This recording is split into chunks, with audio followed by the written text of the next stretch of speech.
अध्याय 1 श्लोक 43 दोषैरितैकुलघ्नानां वर्णसंकरकारकैः उत्साद्यन्ते जातिधर्माः कुलधर्माश्च शाश्वताः। अर्थात इन वर्ण संकर पैदा करने वाले दोषों से कुलघातियों के सदा से चलते आए कुलधर्म और जाति धर्म नष्ट हो जाते हैं। इसकी व्याख्या करते हुए स्वामी राम सुखदास जी महाराज कहते हैं, युद्ध में कुल का क्षय होने से कुल के साथ चलते आए कुल धर्मों का भी नाश हो जाता है। कुल धर्मों के नाश से कुल में अधर्म की वृद्धि हो जाती है। अधर्म की वृद्धि से स्त्रियां दूषित हो जाती हैं। स्त्रियों के दूषित होने से वर्ण संकर पैदा हो जाते हैं। इस तरह इन वर्ण संकर पैदा करने वाले दोषों से कुल का नाश करने वालों के जाति धर्म, वर्ण धर्म नष्ट हो जाते हैं। कुल धर्म और जाति धर्म क्या है? एक ही जाति में एक कुल की जो अपनी अलग-अलग परंपराएं हैं, अलग-अलग मर्यादाएं हैं, अलग-अलग आचरण हैं, वे सभी उस कुल के कुल धर्म कहलाते हैं। एक ही जाति के संपूर्ण कुलों के समुदाय को लेकर जो धर्म कहे जाते हैं, वे सभी जाति धर्म अर्थात वर्ण धर्म कहलाते हैं, जो कि सामान्य धर्म है और शास्त्र विधि से नियत हैं। इन कुल धर्मों का और जाति धर्मों का आचरण न होने से ये धर्म नष्ट हो जाते हैं। उत्सन्नकुलधर्माणां मनुष्याणां जनार्दन नरके नियतं वासो भवतीत्यनुशुश्रम। अर्थात, हे जनार्दन, जिनके कुल धर्म नष्ट हो जाते हैं, उन मनुष्यों का बहुत काल तक नरकों में वास होता है। ऐसा हम सुनते आए हैं।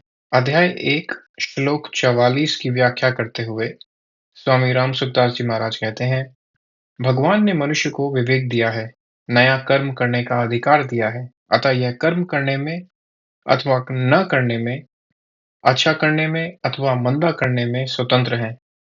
इसलिए इसको सदा विवेक विचार पूर्वक कर्तव्य कर्म करने चाहिए।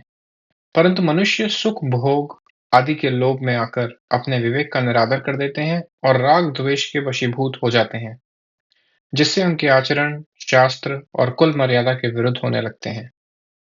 परिणाम स्वरूप इस लोक में उनकी निंदा, अपमान, तिरस्कार होता है और परलोक में दुर्गति, नरकों की प्राप्ति होती है।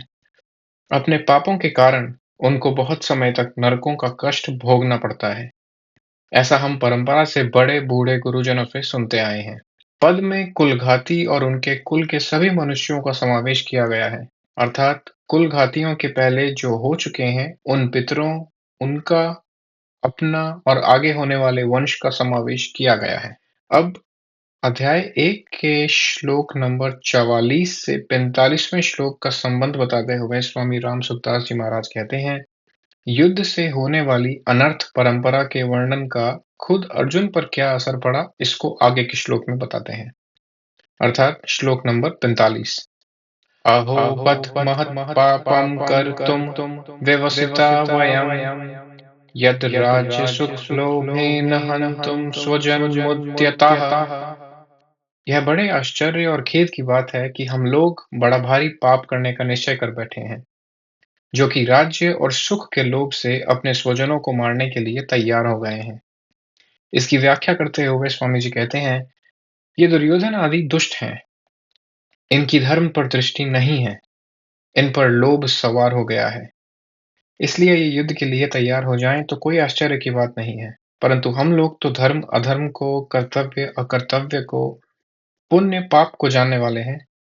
ऐसा जानकार होते हुए भी अनजान मनुष्यों की तरह हम लोगों ने बड़ा भारी पाप करने का निश्चय विचार कर लिया है।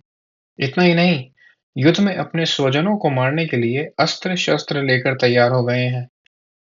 यह हम लोगों के लिए बड़े भारी आश्चर्य की और खेद दुख की बात है, अर्थात सर्वथा अनुचित बात है। हमारी जो जानकारी है, हमने जो शास्त्रों से सुना है, गुरुजनों से शिक्षा पाई है, अपने जीवन को सुधारने का विचार किया है, उन सब का अनादर करके आज हमने युद्ध रूपी पाप करने के लिए विचार कर लिया है। यह बड़ा भारी पाप है, महत् पापम। इस श्लोक में अहो और बत ये दो पद आए हैं। इनमें से अहो पद आश्चर्य का वाचक है।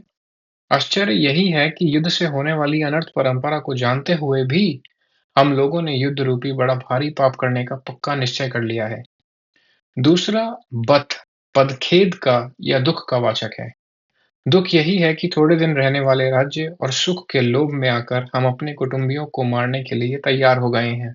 पाप करने का निश्चय करने में और स्वजनों को मारने के लिए तैयार होने में केवल राज्य का और सुख का लोभ ही कारण है।